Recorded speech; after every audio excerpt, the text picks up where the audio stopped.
You will be given an aqueous mixture of 2 or more substances, all of which are FDC food dyes. Your objectives will be to identify and separate the food dyes in the mixtures using laboratory techniques. The first objective is to identify the food dyes in the mixture using absorbance spectroscopy. The absorbance spectrum of a solution of each food dye is a unique property of the substance.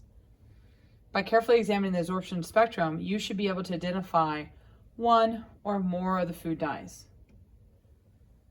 The second objective is to separate the food dyes using chromatography.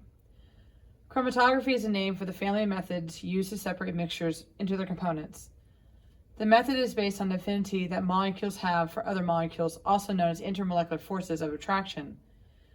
We've used paper chromatography before to separate food dyes or markers in the previous chemistry class. Paper chromatography works in 2 phases, liquid and solid. Make sure you complete your pre-lab questions. As mentioned before, we have done paper chromatography and regular chemistry and honors chemistry. And so in front of you, I have the same thing you've done before. You got water in the bottom, and I put drops of at least 3 of the substances. I had my blue, my black, and my brown.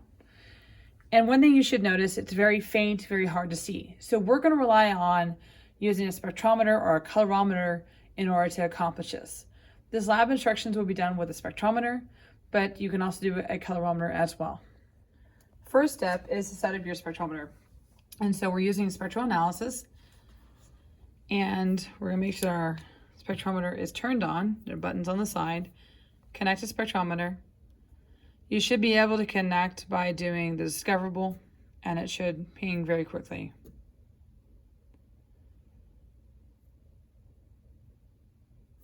So slight change from the original instructions. I want you to set yours up as I've set mine up with your rainbow of colors and then some mixture colors.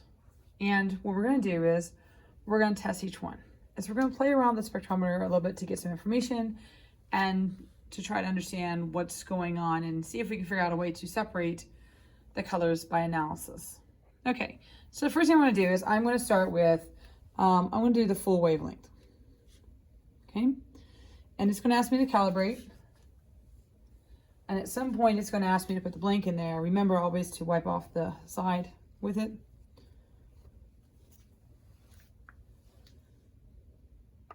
Ridges will go along the line there, and then we'll calibrate this and move forward. Okay, so we're going to place our blank curvette in there and say finish calibration. Okay, so let's start with the red one. And what we're doing is we're just going to get some wavelengths in here and see what we can see. So I'm going to stick it in there. I'm going to say collect. And when I think it's done, I'm going to say stop. I'm going to rename this one. Okay, we're going to have that red. Okay.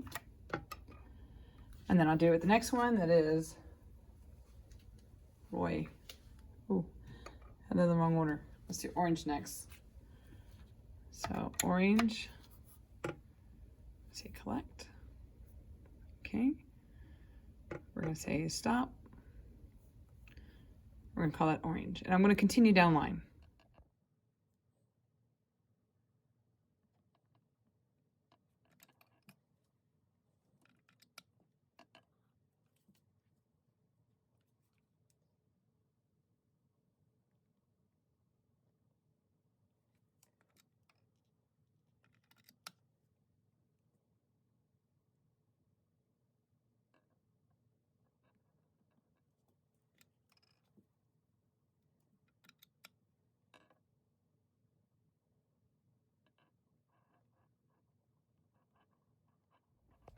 All right, so I've ran all my rainbow colors, Roy G. Biff, okay?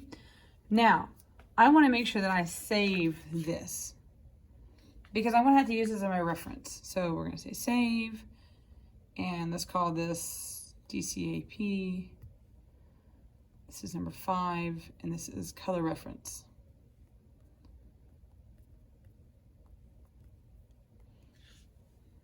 Okay, and hopefully you have a folder for that. And I'm also going to recommend that you always take a screenshot of that, all right, just as a backup. So one of the things I want you to notice is, if you look at our graph, we have some colors that are overlapping others. Because remember, these colors, we have primary colors and we have secondary colors. So the secondary colors are going to be made up of other colors. All right, so now you have reference to work off of. Now let's go on to the next part.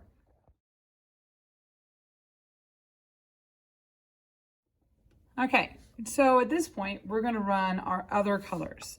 So our mixtures, this might be your sodas, this might be something else, but we're gonna run our mixtures and we're gonna see what we get.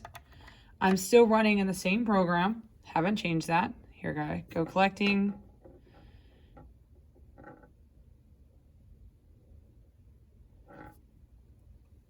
And it just showed up. So I'm gonna say stop.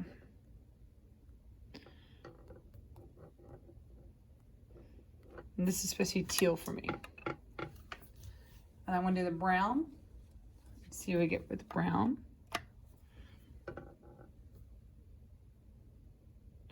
And it may take a little bit of time for it to get there. Okay.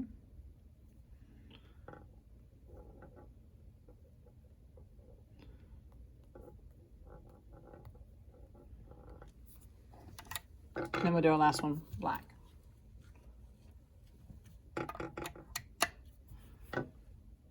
Let's hit collect.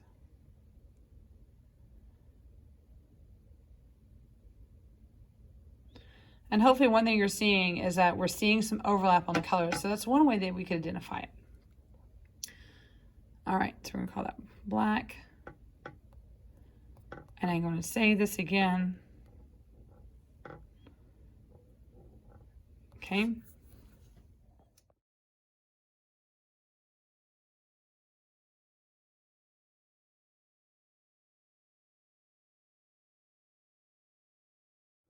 So for your extension, you're actually going to have to hone in on the colors you think are there, because the point of this is to have us figure out a way that we could identify the colors that are in there. And this is a great way of doing it, right? Because I can line them up, but it also depends on my concentration. And I made a point to make everything the same concentration. So now you're going to be testing with either a Kool-Aid sample or with a soda sample or something else. And you're going to have to try to figure out how could you identify the colors that are in there and prove that it is those colors. Okay, so I've got my sample and I've noticed that it's brown in color. All right, so what I'm going to do is I'm going to go back to here. I'm going to say new experiment and I'm going to say absorbance. Okay, and we're going to do concentration because I'm trying to identify something specific. And so let's say that when I looked at my data, I realized that brown color has generally a red background to it. So what I'm going to do is I can grab my chart here. This is the nice thing about the spectrometer. And I can set my wavelength. So let's say I'm going to look for 697 because I noticed on my reference data that that wavelength was associated with red. Again, I've got to look at my data to make this decision. So once I have that, I'm going to say done, and I have my sample already pre-made. Okay, and I'm going to run it. Say collect.